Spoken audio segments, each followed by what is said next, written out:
Shalom Bapak Ibu Saudara, mari bersama-sama pada petang hari ini kita merenungkan satu firman Tuhan yang berjudul Hidup dalam Pikiran dan Kehendak Tuhan, yang diambil dari Amsal 3 ayat 5 sampai 6 yang berkata, percayalah kepada Tuhan dengan segenap hatimu dan janganlah bersandar kepada pengertianmu sendiri. Akuilah Dia dalam segala lakumu, maka Ia akan meluruskan jalanmu. Amin.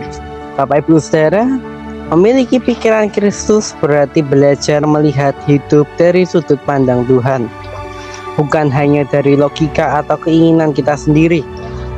Seringkali kita merasa tahu apa yang terbaik, lalu mengambil keputusan berdasarkan perasaan kita, berdasarkan pengalaman atau pertimbangan diri kita.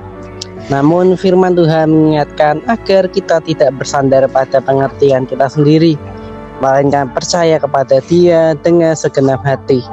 Karena ketika kita menyerahkan hidup kita kepada Tuhan, kita sedang memilih untuk hidup di dalam pikiran dan kehendak-Nya.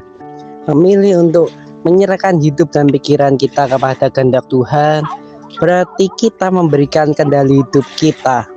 Memiliki pikiran Kristus berarti kita akan bertanya, apa yang akan Tuhan kehendaki sebelum bertanya, apa yang sebenarnya kuinginkan. Ada kalanya jalan Tuhan tampak berbeda dari rencana kita. Mungkin Tuhan meminta kita mengampuni hati yang ketika kita sedang ingin membalas. Mungkin kita mau untuk mencari jalan pintas, tetapi Tuhan menyuruh kita untuk jujur. Atau kita memilih setia saat hasil yang belum terlihat. Cara manusia hal itu mungkin terasa sulit, tetapi ketika kita memilih menaati Tuhan, kita sedang membiarkan pikiran Kristus membentuk cara hidup kita. Firman Tuhan juga berkata, akuilah Dia. Artinya berarti kita harus melibatkan Tuhan dalam setiap keputusan, baik yang besar maupun yang kecil.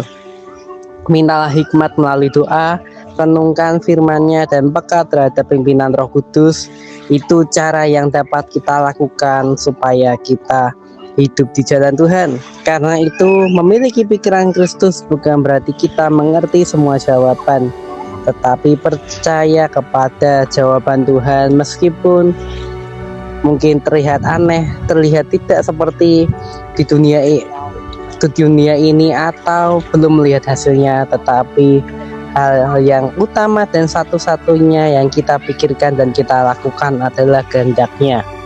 Jadi pada hari ini mari kita memilih untuk hidup dalam pikiran dan kehendak Tuhan. Jangan hanya mengandalkan kemampuan sendiri, tetapi percayalah setiap langkah kepadanya. Saat kita mengutamakan Tuhan dalam setiap keputusan, Dia yang akan membimbing hidup kita. Amin.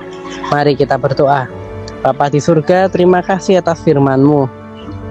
Kami Tuhan mau menyerahkan diri kami sepenuhnya dalam kehendak-Mu. Maka dari itu Tuhan, ajar kami untuk memiliki pikiran-Mu sehingga kami tidak ikut hidup dalam kehendak kami saja, tapi kami hanya mau mengikuti kehendak-Mu.